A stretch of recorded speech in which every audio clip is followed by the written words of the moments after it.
Destruction doesn't always come with fire. It doesn't need blood. It doesn't need raised voices, public scandals, or revenge plots.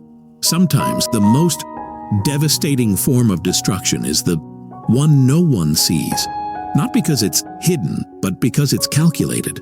This is what Machiavelli understood better than any man of his time, that to destroy someone completely, you don't confront them head-on. You make them unravel themselves. You don't throw punches. You give them room to speak. You don't attack their position. You elevate it just enough for the fall to be spectacular. The moment you react, you enter their game, and reaction is weakness. But when you refuse to react, when you remain still while they thrash, though they mock, provoke, and perform, you starve them not of attention, but of oxygen. And without oxygen, their fire dies. Here's how it works. Someone insults you. Someone disrespects you. Someone undermines you in front of others. Most people would respond with retaliation, words, emotion, defensiveness. But Machiavelli would smile because he knew true control begins where reaction ends. The goal is not to fight. The goal is to position yourself so precisely, so calmly, so unmoved that every move they make becomes a mirror, and they end up by exposing themselves while you say nothing. This is your first weapon. Stillness. Stillness isn't passivity. Stillness is a form of dominance that confuses your enemy. They expect noise. They expect heat. They want you to get emotional so they can point and say, "See, look how unstable they are." But when you don't give them that, they start looking unstable themselves. The more they talk, the more desperate they seem. The more they explain, the more guilty they appear. The more they provoke, the more irrelevant their position becomes. Because the moment someone starts trying to convince others of their power, they've already lost it. This is what Machiavelli weaponized: perception. He didn't need to out-argue his enemies. He let them argue with themselves in public, in confusion, in desperation, until their credibility collapsed. And when the dust settled, he wasn't just standing, he was elevated. Now here's how you take that same strategy and apply it with brutal precision. Let someone insult you in front of others. Don't flinch, don't respond, don't even blink. Instead, pause, then calmly look at them. Not with anger, not with surprise, just observe them. Let the silence stretch a few seconds too long. Let the discomfort build around their words, then change the subject. Speak to someone else. Continue as if they hadn't spoken at all. You've now reframed the entire room. They expected a battle. You gave them a non-event. And in that moment, you sent the most Machiavellian signal of all. You are not important enough to disturb my peace. The crowd sees this. Even if they don't understand what happened, they feel it. Something shifted. You didn't escalate. You didn't fold. You didn't ask for validation. You owned the silence. And in that silence, they began to shrink. Because here's the secret. Most people don't want to defeat you. They want to control the narrative all around you. They want to make you look weak, feel humiliated, appear unbalanced, so you flip the script.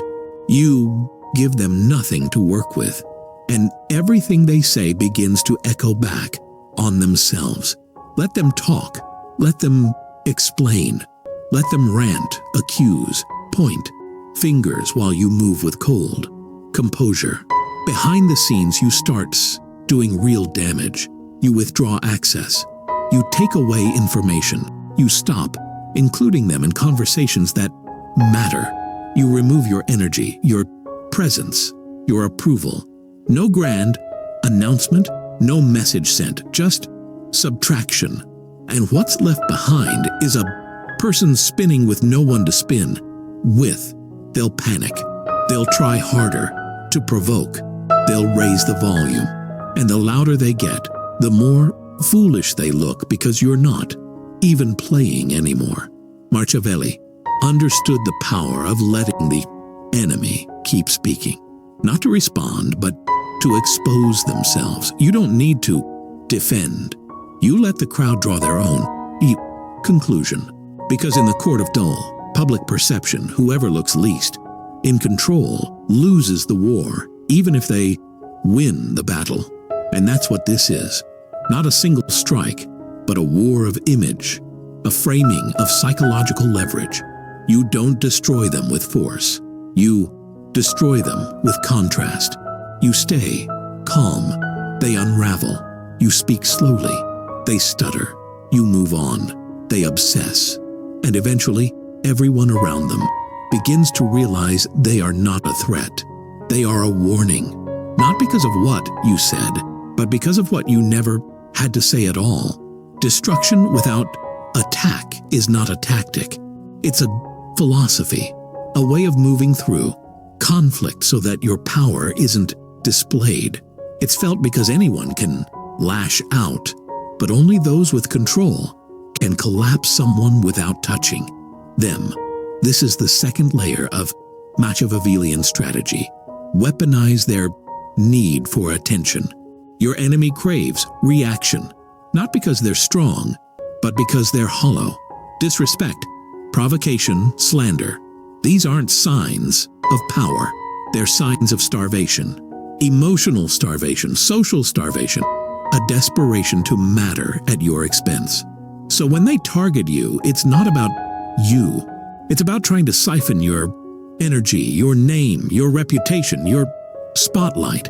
And here's how you destroy them without attack. You let them chase your shadow until they collapse. You say nothing, you do nothing, and you move forward publicly, privately, powerfully.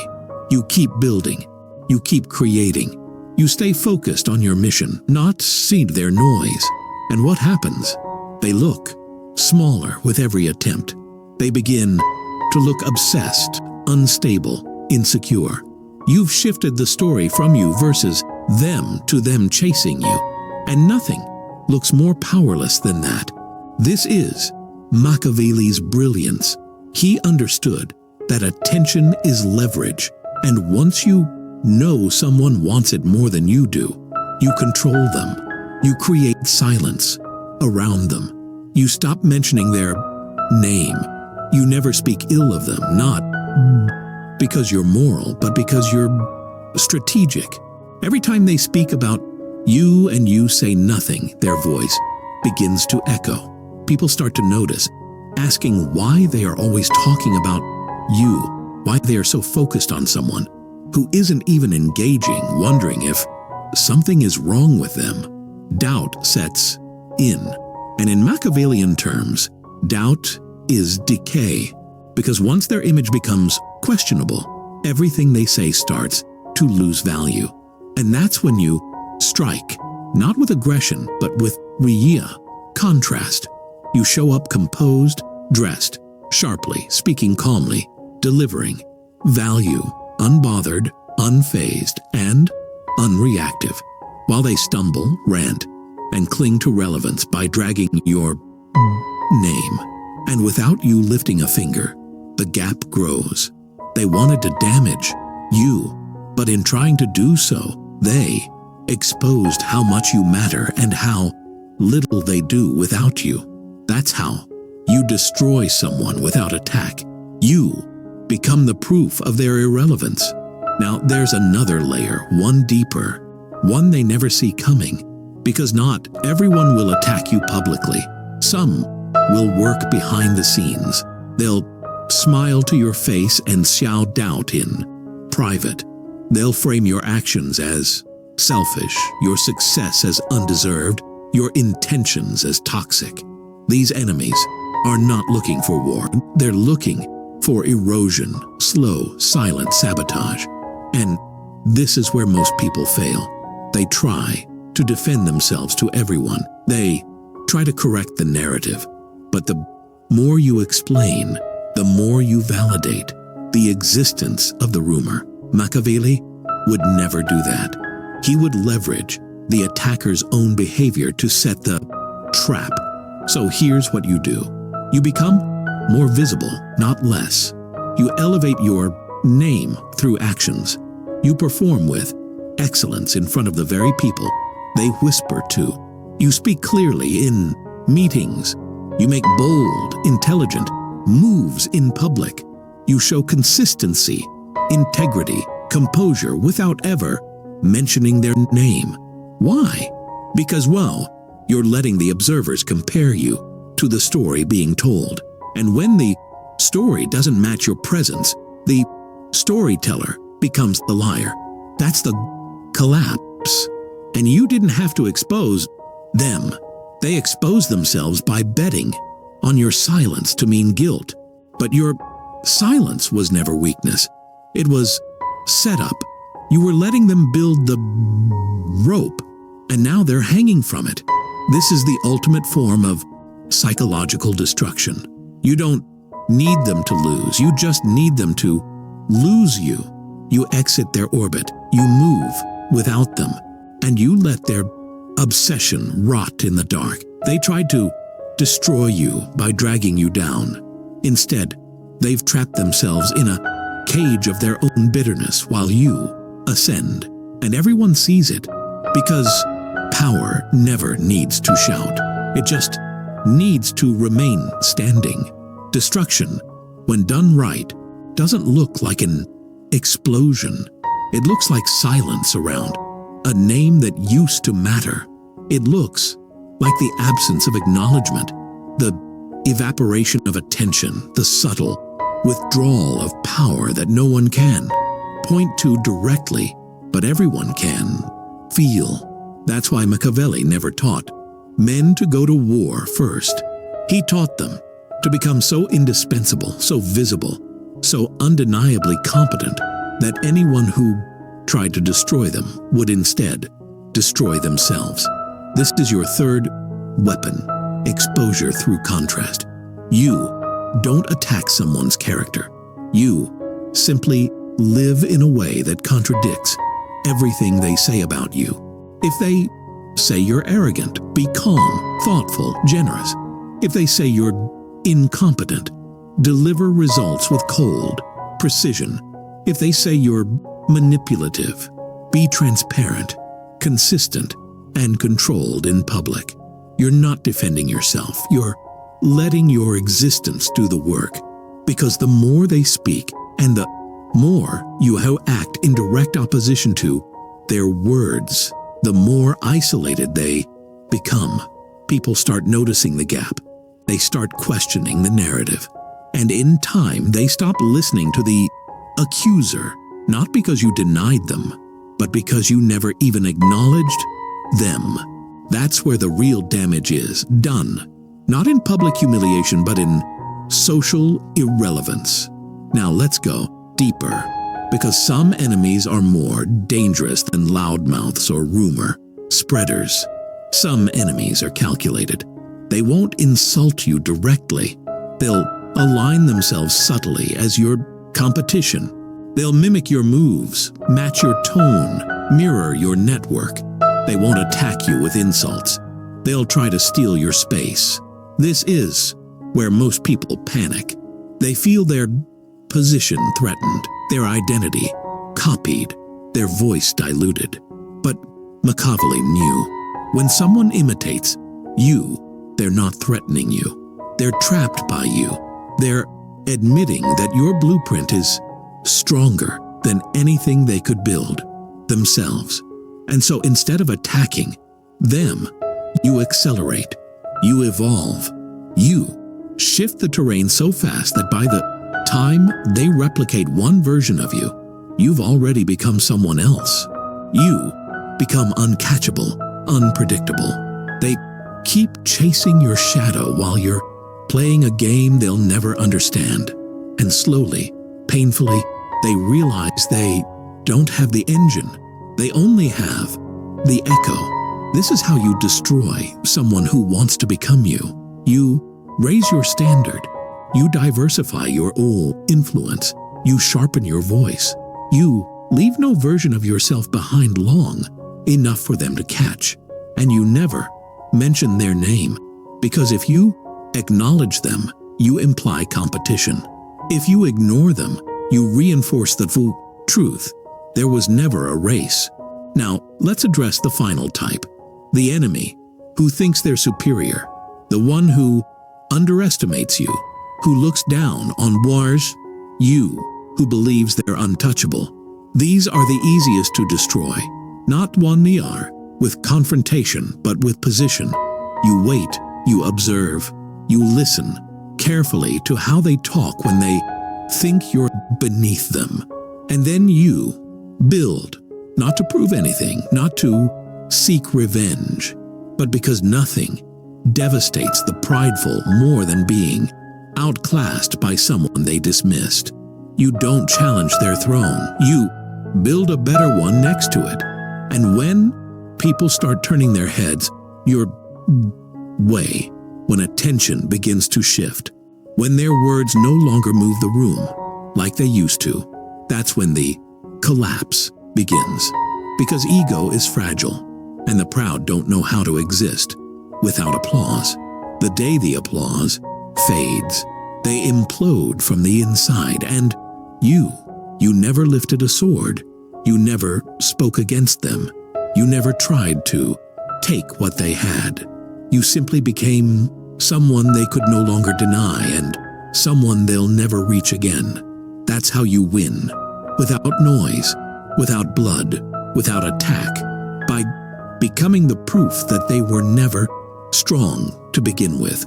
Sometimes the most devastating thing you can do to an enemy is simply continue winning, continue growing, continue building in silence while their obsession with your downfall becomes their identity. Because what Machiavelli understood and what most never realize is this: the most complete destruction is not physical, reputational, or even social. It's existential. You don't just outmaneuver someone, you make their attempts irrelevant. You turn their attacks into a form of comedy. You exist so far above their strategy that even when they land a hit, no one notices because everyone's eyes are already somewhere else on you. And here's how you create that. You stop trying to win battles and you start owning frames. A battle is personal, emotional, temporary. A frame is psychological, social, permanent. So, what is a frame? It's the unspoken truth.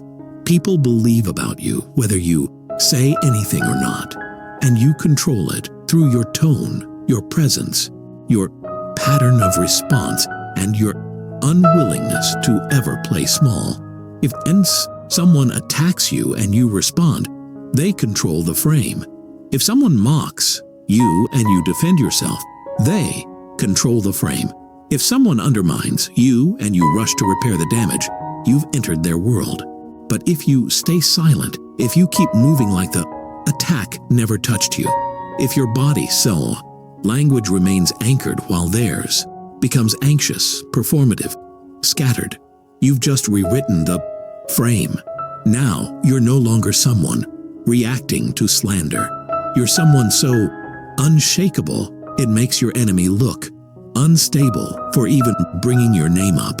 And once that happens, their credibility dies slowly, publicly, and worst of all, by their own hand. You didn't need to discredit them.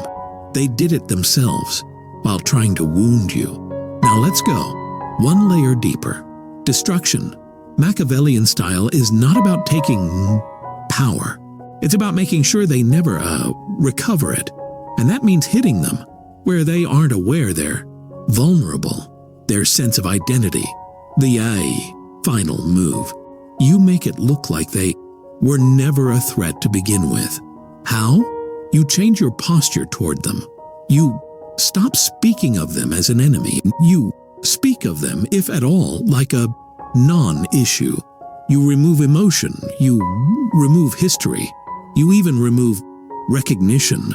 And when others bring them up, you say things like, I haven't thought about them in a while, or hope they're doing well, or not sure what they're up to, or express that you have no hard feelings and have moved on. You don't say it with bitterness, you say it with disinterest, because nothing is more psychologically humiliating than someone who tried to destroy you and then learns they didn't even make the final cut in your story. Their attacks weren't memorable. Their words weren't damaging. Their presence wasn't defining. They weren't your rival. They were a lesson. And when others hear you speak that way, not with malice, but with gentle indifference, they don't just respect you. They pity your enemy. That's the final collapse. Not losing power, losing meaning. And there's no coming back from that. Because now, the people who once watched the conflict unfold are now watching you rise and watching them vanish, all without one direct strike. You never attacked. You never stooped down. You never chased revenge. You simply made them realize that trying to destroy you wasn't just futile. It was the very thing that destroyed them. This is the final movement, the silent crescendo. You've resisted the urge to attack. You've denied them the validation of your outrage. You've stayed present, powerful, composed, and now there's only one thing left to do. Disappear, not in defeat, but in victory. So complete, so untouchable that your enemy begins to wonder if they imagined the war altogether. Because destruction without attack isn't just about collapsing someone publicly.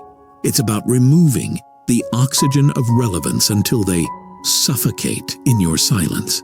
And silence, when wielded by the powerful, is not absence. It's dominion. Machiavelli knew the most feared men weren't those who fought every battle.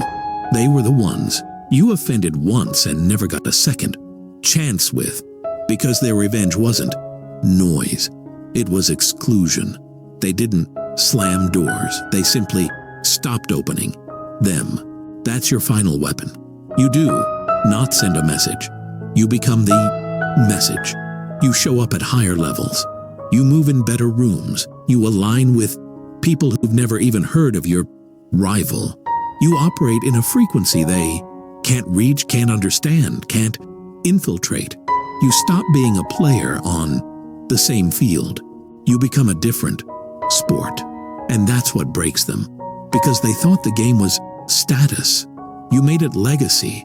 They thought the game was image. You made it impact. They thought it was about being louder. You showed the true power is felt in your absence. And now, the people who once watched you closely, they've started watching you quietly. They don't comment. They observe. They try to understand the principle behind your moves because something in them knows. You didn't just survive the attempt to destroy you. You used it. You let it polish you.